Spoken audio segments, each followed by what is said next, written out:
Segala sesuatu sudah diatur oleh Tuhan, oleh Allah atas kehendaknya. Segala keselamatan dan segala rancangan Tuhan sudah diatur.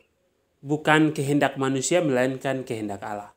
Sesuai dengan firman Tuhan dalam Efesus pasal 1 ayat 11, dikatakan seperti ini. Aku katakan di dalam Kristus, karena di dalam Dia adalah kami mendapat bagian yang dijanjikan kami dari semula, ditentukan untuk menerima bagian sesuai dengan maksud Allah yang di dalam segala sesuatu bekerja menurut keputusan kehendaknya.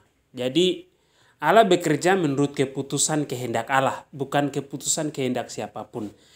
Allah bekerja di dalam siapa? Di dalam Kristus, di dalam Yesus. Bagaimana kita tahu dari mana Allah bekerja melalui Kristus? Terutama sewaktu manusia jatuh di dalam dosa, Allah berjanji akan menyelamatkan manusia seperti yang dikatakan di dalam Kejadian 3 ayat 15. Kemudian berjalannya waktu terus berjalan sampai Yesus lahir sebagai manusia. Itu pun dalam kehendak Allah. Itu pun keputusan Allah, bukan keputusan siapa dan bukan kehendak siapa. Bahkan setiap manusia di muka bumi ini tidak ada yang memohon belas kasihan dari Allah.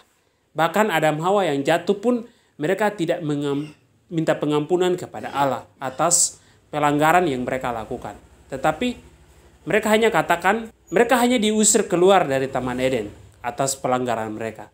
Tetapi apa yang bisa kita lihat dari sesuai dengan firman Tuhan hari ini, bagaimana Allah menentukan keputusannya dan Allah bekerja atas kehendaknya. Apa saja yang Allah bekerja?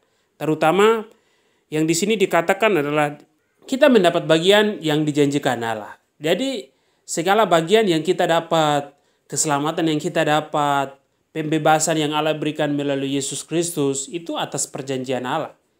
Atas keputusan Allah, atas kehendak Allah. Tidak ada manusia pun yang berusaha untuk menyelamatkan diri sendiri.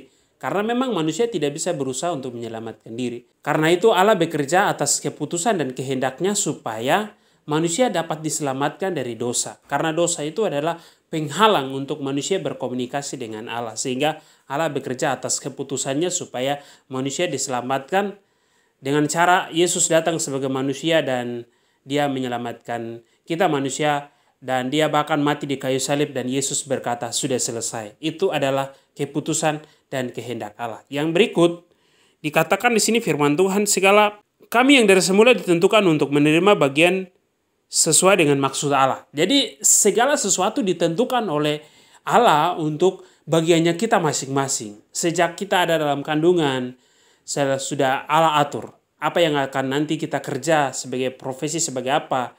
Tuhan sudah tentukan. Menjadi hamba Tuhan sudah tentukan. Menjadi guru Tuhan sudah tentukan. Menjadi dokter sudah Tuhan tentukan. Menjadi pilot Tuhan sudah tentukan. Sehingga apapun yang terjadi, apapun yang kita kerjakan, kita lakukan. Semua bagian-bagian sudah ditentukan oleh Tuhan atas kehendak dan keputusannya Allah sendiri. Tidak ada orang yang mengatur Allah.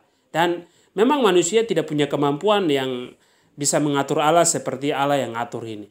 Karena itu kita manusia hanya bisa bersyukur atas kehendak dan keputusan yang Ia lakukan dan Dia kerjakan dalam setiap kehidupan kita. Karena itu tidak ada manusia yang bisa memohon sebelum Yesus lakukan, tetapi Allah sudah mengambil keputusan dan mengambil tindakan yang tanpa manusia duga dan manusia ketahui, karena memang manusia itu terbatas, sehingga Allah bisa melakukan sesuai dengan keputusan dan kehendaknya. Bahkan kita hidup di dunia ini pun Tuhan sudah tentukan masing-masing. Kita sebagai orang Papua, bahkan kulit hitam keriting rambut, bahkan kulit sawo matang atau kulit putih, semua sudah ditentukan. Dan setiap masing-masing berkat dan segala sesuatu, tanah, bahkan segala berkat sudah Tuhan tentukan. Tuhan berikan masing-masing sesuai dengan keputusan kehendaknya, bukan keputusan kita. Karena memang itu di luar dugaan dan kemampuan manusia. Sehingga Allah melakukan sesuai dengan kehendaknya. Karena itu kita bersyukur